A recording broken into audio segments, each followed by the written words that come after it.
Welcome back. It's Chris Marshall. It's shop night, and you know what that means. I am joined by the 2023 FRC Super Late Model Rookie of the Year, your friend and mine, the big LG, Lou Goss. Lou, how you doing, man? I'm great, Chris. How are you? I am excited. We got another shop night down. Yep. Road to the Icebreaker. We're continuing on, and we did a lot of cleaning. Yeah. People are going to look at it and go, cleaning? Why do you guys got to clean? It's a race car. That stuff happens. Right. Why is that important? Well, it's nice to have everything clean, right? Just like in your home, right? We all struggle to keep our houses clean, but it gives us an opportunity to check for damage, cracks, right? Really kind of get into the minute of everything going on underneath the car and just start with a clean slate. It's really nice. Now, people, I think when we do cleaning, we take, a scrubber, some dish detergent, and we're sitting there doing this, but we use something very different today. Something way better. Something, let's just say, that has a little bit of a bam to it. Wha-bam. Let's just say it has a wha-bam. And we used, I believe it's a degreaser product from wha-bam. Yeah, so we use mostly on the chassis stuff, the fall-off degreaser from wha-bam. This is a little bit more potent cleaner that they have for really getting that grime stuff, right? Over a long season, tiny little oil drip stuff on the track, it all builds up. And this, we were very impressed with it. It cleaned it up really nice. We just sprayed it on, let it sit for a little bit, and just literally wiped it off. I might have to use this on my passenger car. Yes. When it gets a little nicer out, I might have to go up there and maybe spray some things, because seeing how it, handled and everything, I was very impressed. Yep.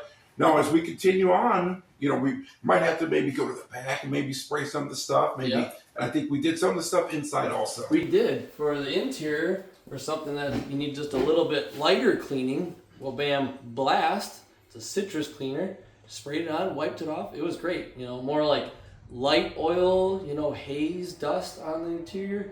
I think it did a great job. Now, if I'm looking for something for the windshield, would there be something that I could use maybe to get the windshield of my race car clean? Yeah, of course you would use the wha-bam Ultimate Glass Cleaner. Ammonia-free, perfect for Lexan windshields on race cars, or glass in your home, on your street car. My daughter Faye, she was using it to clean all the dog nose prints off the patio door. Worked great. Oh, so not only does it work great on race cars, it works great on my home stuff too. Mm-hmm. I'm telling you, I'm going to have to pick up a bottle of that. That's right. Well, we got a lot of stuff planned here, and I see here we got a to-do list here. Yep, handled that. Right? We got all that all done. Everybody's looking at it. They're going, is that some kind of grocery list, And I was looking at it, thinking to myself, going, is there a thing on there that says, Chris, just sit there and look cool? But, why is that important to have a list? Because people are going to say, hey, you're a race car driver. You should know what needs to be done. Yeah, it can feel definitely second nature for someone who's been doing it forever, right? But, even if you've been doing it for a long time, but if you're in somebody else's shop, you're working on a different race car, things are just different. So each week we try to develop at least a fairly general list, with some details in it. Keeps the guys more efficient, keeps us all more efficient. We can get back to eating great food that Teal makes us and catching the national championship or whatever. Yeah, great game. And with that, keeps us on track, keeps us to our goal, Icebreaker 2025. Icebreaker bust. That's right. And it'll be here before you know it, because with racing, there's not a whole lot of time to sit around. So I know we got, things out. We should be getting back pretty soon. Yep. And so I'm super excited about that. And, as things go on, we'll probably do some replacement of certain things. So. Yeah. But today's a special episode that you were telling me about. It is a special episode. Why is that a special episode? You didn't tell me a whole lot, but you told me it was a special episode. It is, and I hope this kind of gave it away. I've got the bibs on. Yeah. In tribute to Chris Marshall. Chris Marshall has been an addition to the team over the last year and a half. Awesome guy, super positive, loves racing just like us. And I want to give you an opportunity to tell everyone who Chris Marshall is. I think they have a pretty decent idea, but go into some detail. Yeah, so I grew up in Rockford, Illinois. So I grew up going to the races. My dad actually raced late models. So growing up, I got to kind of see the business kind of firsthand and kind of some of the stuff that he did. And we got to go to a lot of the races and got to, see some of the things there. And, I learned a lot, just from seeing him go out there and race. And, we still talk to this day about, racing and things like that. And, he's still I tell him, why don't you come out, maybe drive the late model? He tells me he's retired. But, back in the 90s, it was a little different. To me, I always thought racing was, at least the short track thing was a lot better in the 90s, just with all the drivers and the talent that you had, especially, Rockford Speedway at that time was always the place to be. And so as I got older, my love of racing continued on. And it was, it was still something that I wanted to do up there with professional wrestling and basketball. And somewhere in there was the military. So I did maybe 2 out of those 4 things. And, so for me, it was always the ultimate. So it was always like, I want to race and be a wrestler, do all this at the same time. And I was going to go in there with my open face helmet on and, and my bubble goggles. And man, I was going to make it as a race car driver. That's right. So that was always a goal of mine. Sometimes I feel like it's still one of those things, but a lot of the time now I kind of do my racing kind of behind the console and, with the headset on too. So, I live kind of vicariously through you. But for me, getting into everything, I went to a lot of the races and things over the years. And when I moved up here, started going to Wisconsin International Raceway. And I actually bought a T-shirt. And it kind of got me, I bought a T-shirt. And I worked with Max Kaler for a couple of years. And helped out with Ryan Farrell, met Bill Goss. And so that was really cool. About a couple of years ago, I was at Halloween. And I ended up meeting you there, through Bill Goss and talked to him. And, he's like, hey, I might know a guy. And came up there and I met you. And I remember meeting you. You had the fire suit was all torn and the shoes were torn. And I'm like, this is my dude right here. So, me and you talked and things like that. And came to the shop.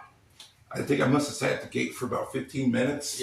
Called you a couple times. I think you guys were putting an engine on a boat or something, We forgot you were coming, Chris. I'm just kidding. It happens, it happens. We got it figured out. Yeah, we got it figured out. I'll work from there. And then after that, I started coming to the shop, working with you guys and sponsors that first year. And, that first year was a lot of fun. That first year I learned a lot. There was some lows, some highs, lots of highs towards the end. And, it was just, it was amazing. So I'm hoping 2025, we go right out the gate and start winning some races or, going up there and contending. But for me, this has always been one of the ultimates. They always ask me about, my favorite racetracks and things like that. And, my favorite track right now is probably Dells Raceway Park because I've been there so many times. I was a crewman with Kaler when we won the Halloween race. So that was a lot of fun. And technically Marshfield also, we got the sportsmanship award. So that was a highlight for me, being in the pits or being in Victory Lane. But we almost were in Victory Lane for the win too. So. For the heat race, but and I feel we'll get more of those. So I feel as time goes on, they asked me if I got any goals in racing. Kind of want to continue with the sponsorship thing and doing the social media thing. The podcast thing is a lot of fun too. I feel we're telling the story a little bit, what we're doing, kind of keeps everybody in the loop, keeps us a little relevant during the off season. And I try to do my best during the season, letting them know it's Thursday and you know what that means. That's right. So, and that was something that I kind of got a little bit from pro wrestling. So a lot of the stuff that, I think I tell you, like, hey man, here, try doing this or try going up there and doing this, kind of get a little bit from pro wrestling. So I always feel like pro wrestling and racing kind of go almost hand in hand at times, but you don't want to tip too much of your hand here to here. So I always enjoy it. I tell you, I'm like, we paint the car black and we go out there and we're the bad guys, Paint it like Earnhardt, go out there, maybe. But then we go to push on it and we burn our hands. So and I have no problem with that, with it being this color. But I know we've been talking about, we're going to transition here, we've been talking about throwback schemes for this year. Has there been any plans or anything? I know we got a few here that we're working on. Do we want to do the NASCAR side of it for Alan Kowicki or maybe a Joe Shear thing? Or is that something that you want to do? Or I think we'll keep it short track with the Alan Kowicki scheme, right? I think we've talked about, we have 3 or 4 schemes that we really like. And I think we're going to poll the group and poll the social media. And I know which one I want, but we'll get their take and that'll be fun. Yeah, same here. And why do you want to separate it from NASCAR and short track. I mean, would they both go the same? Or? I just like the, keeping the tribute to the short track thing. That's just so much fun. That's what we're doing, right? I love all the schemes when guys, even for late models, they'll do a NASCAR scheme. I love it. But I think, this time around, we're going to stick with our roots. Yeah, and I like that. And I found a few Alan Kowicki schemes that, I look at it and go, man, that'd be really cool.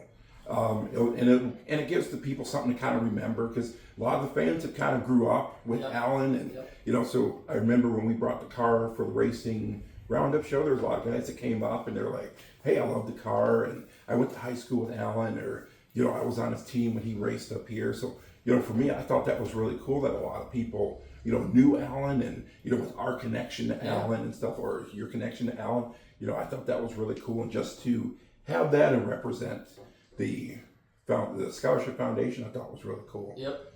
But I do have an idea that I think we should do for it. Yeah. And it's a real Franks of an idea. I know. So I'm super excited for it.